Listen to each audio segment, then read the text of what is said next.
Oke, sabar. 1, 2, 3.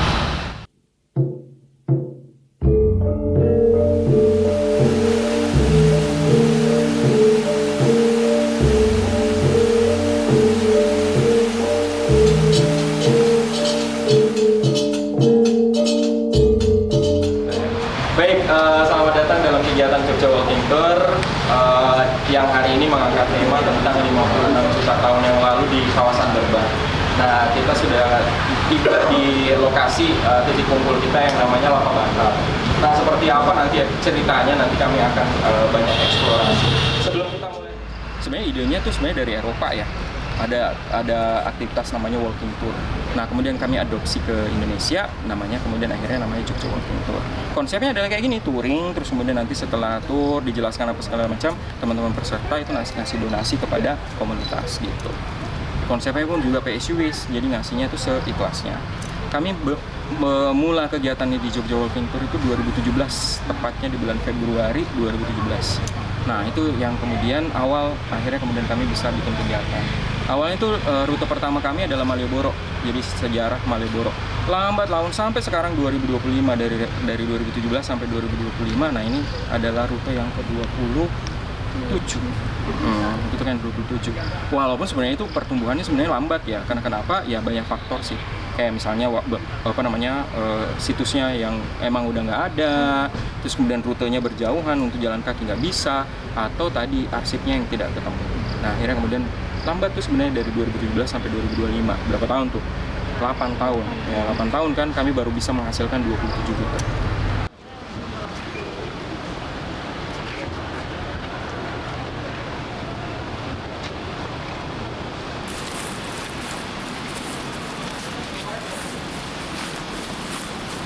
Ya, awalnya sebenarnya bikin kegiatan itu kayak kelas heritage, terus kemudian tour apa segala macam, dan ternyata banyak orang yang suka. Banyak banget orang yang suka. Akhirnya kemudian kami mencoba untuk menyampaikan melalui media sosial. Akhirnya kemudian kami punya Instagram, ya kan, dulunya main Facebook ya, di Facebook dulu, terus kemudian nanti masuknya ke Instagram. Nah, sekarang ini kami di Instagram terus sih. Nah, sedang kami pelajari polanya TikTok biar bisa menjangkau teman-teman Gen Z yang memang terbiasa pakai TikTok. Nah, yang pakai Instagram kan anak-anak milenial ya, Gen Z jarang banget pakai Instagram sekarang, mereka tuh mainnya TikTok. Nah, ini sekarang kami mencoba untuk bagaimana caranya juga ikut terjun di TikTok. Jadi memang semuanya media sosial. Dan itu mereka nanti akan daftar setelah melihat publikasi, daftar melalui WA, itu nanti akan diumumkan dan diberitahu bahwa nanti titik kumpulnya di sini dan rutenya seperti apa. Formasi batuan itu merupakan batuan basal karena dia terbentuknya di luar gunung api. Karena yang di dalam itu contohnya batu andesit yang dimuntahkan langsung dari dapur magma. Kalau ini terbentuknya atau membekunya itu di luar gunung api. Dan kenapa namanya lava? Karena saat keluar itu masih berbentuk magma cair. Nah, sebenarnya kalau sudah keluar gunung itu bentuknya tulang ya. Tapi ini lava karena dia masih berbentuk magma dan keluar akhirnya membentuknya ke tiga. Akhirnya mengapa dinamakan lava. Kalau teman-teman pernah ke jalan Roro itu, lava itu sangat baik untuk formasi.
foto-foto dulu boleh teman-teman.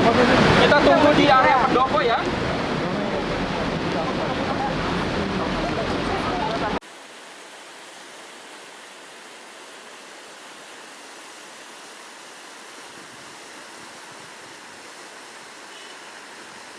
Oke, kita masuk ke mitosnya nih, Mas Oza, gimana? Oke, kalau mitosnya sendiri ya sepertinya ini kembali lagi kalau Jogja ya percaya dan tidak percaya.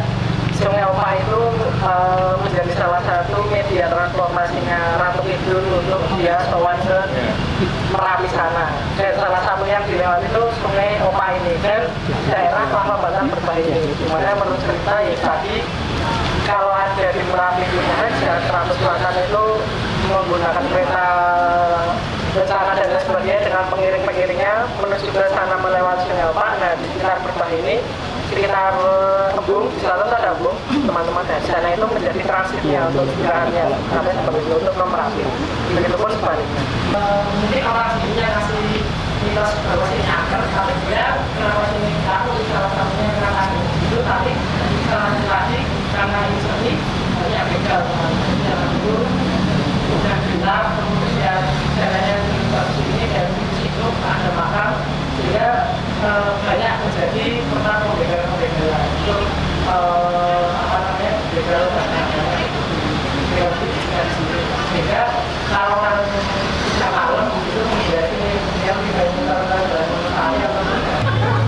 Aduh, itu jangan disalip teman-teman ya, jangan dilewati, nanti jalannya nggak usah kencang-kencang, nanti kita barengan ke sana. Semua mau berangkat ke Sentono? Ya. Ada yang mau mundur? Nggak ada. Penasaran sama Sentono ya? Kita berangkat ke sana teman-teman. Buat yang bawa mobil.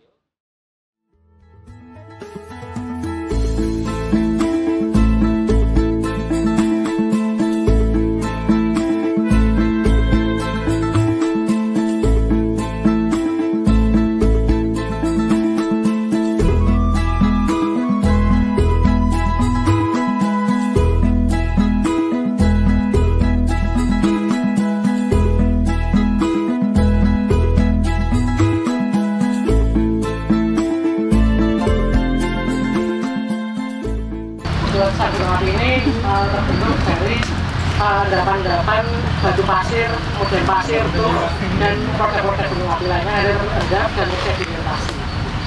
Jadi kalau bisa dilihat material-material yang ada itu sekarang teman-teman itu bisa lihat yang terbaru itu di daerah Bakalan sana. Itu merupakan hasil erupsi letusan Merapi tahun 2010 dan material penyusunan hampir sama. Jadi sebelum mereka akhirnya tersedimentasi dan membaru seperti ini, material awalnya itu seperti yang di Merapi sana terbentuk. Jadi ada yang batu-batuan, ada yang pasir, ada yang kerikil, nanti akhirnya terendam dan akhirnya membaru. Jadi terbentuk menjadi seperti lapisan-lapisan seperti ini. Bisa merubah formasi ini sehingga yang awalnya dia menyatu menjadi satu perbukitan yang luas, dia akhirnya patah ataupun hancur begitu karena formasi pada beberapa bagian batuannya itu tidak kokoh, karena sebenarnya batu tuf ini itu tidak terlalu kokoh teman-teman karena hanya terdiri dari pasir dan kerikil-kerikil hasil letusan gunung api tadi, sehingga terbentuk perbukitan yang ada di sekitar Berbah. Jadi Gua Sentono ini teman-teman adalah situs peninggalan purbakala era klasik Hindu-Buddha di masa Mataram kuno. Jadi ini sudah diperkirakan sudah dibuat itu di sekitar abad ke-9 Masehi. Jadi abad ke-9 atau abad ke-10 Masehi. Nah kalau saya bilang abad ke-9 berarti tahun 800-an ya. Jadi tahun 800 Masehi. Jadi ini emang udah sangat muda banget. Nah sebelum saya masuk ke Gua Sentono-nya sendiri, saya ingin bercerita sedikit tentang supaya tadi menyambunglah kita dengan situs geologi tadi. Jadi yang ingin saya jelaskan sebelum saya masuk ke sini teman-teman adalah bagaimana sebenarnya manusia itu mulai memanfaatkan bentang alam berupa hasil aktivitas geologi bumi ini seperti apa. Nah, penggunaan bentang alam seperti ini itu pada mulanya itu digunakan untuk tempat tinggal. Jadi gua, terus kemudian cekungan, terus kemudian liang ya yang dalam bawah tanah, segala macam dipakai untuk tempat perlindungan oleh manusia-manusia purba itu sekitaran 12.000 atau 100.000 tahun yang lalu. Jadi 100.000 atau 12 sampai 12.000 tahun yang lalu. Karena kan kalau kita ngomongin soal sebelum Masehi itu kan hitungannya kan semakin kecil angkanya itu nanti akan semakin muda. Jadi 100.000 sampai 12.000 tahun yang lalu gua-gua itu dihuni oleh para manusia purba. Nah, temuan-temuannya itu lebih banyak nanti teman-teman bisa temukan di situs-situs gua yang ada di wilayah Nusantara. Kayak misalnya yang paling terkenal di kampung saya itu Leang-Leang. Jadi Gua Leang-Leang pernah dengar? Gua Leang-Leang di Maros. Nah, di situ ada produk kebudayaan manusia purba berupa cap tangan dan gambar. Nah, ini sebenarnya tidak bisa disebut sebagai gua. Dia lebih kepada ceruk, ya ceruk. Cuman memang kalau kita ngomong ceruk ke masyarakat masih banyak yang belum tahu. Jadi banyak masyarakat yang sering menyebutnya itu gua. Nah, Gua Sentono. Nah, berdasarkan pengamatan terhadap relik-relik yang kemudian terpahatkan dalam situs Gua Sentono ini, itu diperkirakan dia adalah situs Hindu. Biasanya kalau Linggayoni itu dia terlepas dari situsnya. Makanya kemudian kalau di situs candi itu teman-teman Linggayoni bisa diangkat itu. Nah, kenapa kemudian ada 3? Nah, kalau kita melakukan pendekatan semantik terhadap tradisi pembuatan 3 tempat itu, nah kita nanti akan melihat pada proses pembuatan candi yang ada kaki candi, tubuh candi, dan kepalanya candi, yang kita sebut sebagai burloka, buarloka, dan suarloka. Makanya selalu ada 3. Yos, happy ya, maksud kami senang banget ternyata banyak orang yang mau belajar sejarah. Mereka ini kan mostly bukan anak sejarah, mostly bukan berasal dari latar belakang ilmu sejarah atau pendidikan sejarah. Dan mereka ternyata punya minat untuk belajar tentang sejarah. Nah, akhirnya kemudian mereka ketemu wadahnya. Wadahnya mana ya? Jogja Walking Tour. Nah, karena kami berhasil menyediakan wadah dan banyak orang yang kemudian akhirnya suka dengan sejarah, dengan penyampaian yang seperti ini, yaitu sebuah rasa senang dan bahagia dan bangga banget sih. Akhirnya kemudian karena saya di jurusan sejarah ya, akhirnya kemudian ngerasa bahwa ternyata keilmuan saya juga menarik buat banyak orang. Harapannya adalah ya semakin banyak dikenal orang, supaya kami bisa lebih merangkul lebih banyak orang lagi buat mereka belajar sejarah, biar mereka suka dengan sejarah, supaya menepis belajar sejarah itu membosankan. Nah, menepis stigma itu akhirnya kemudian nanti dengan cara seperti itu, akhirnya kemudian orang sering membincangkan sejarah di ruang publik. Nah, kayak gitu. Biasanya kan kalau kita bincang sejarah itu kan pasti di kampus atau di ruang kelas atau di ruang diskusi. Nah, kami sebenarnya harapannya adalah Jogja Walking Tour bisa menjadi pionir sehingga kemudian sejarah itu bisa dibincangkan di ruang-ruang publik secara langsung.